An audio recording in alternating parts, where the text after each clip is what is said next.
Evet. Yeni yaptığımız CNC cam kesim masası Save Cam'a hayırlı olsun.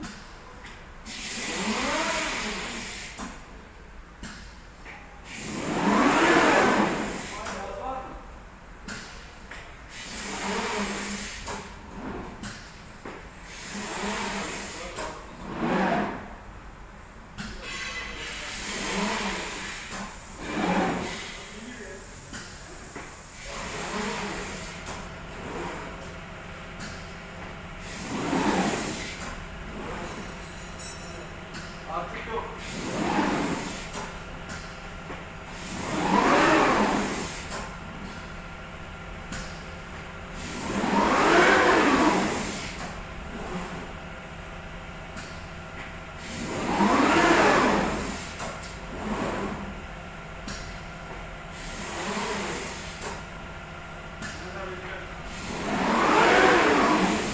Hızı gayet güzel. Evet, süper.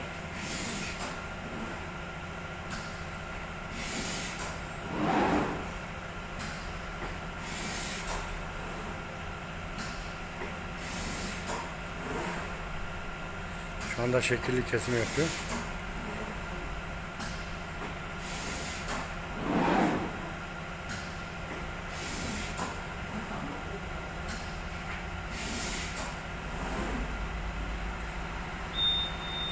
Kesim işi bitti. Reklamını çek.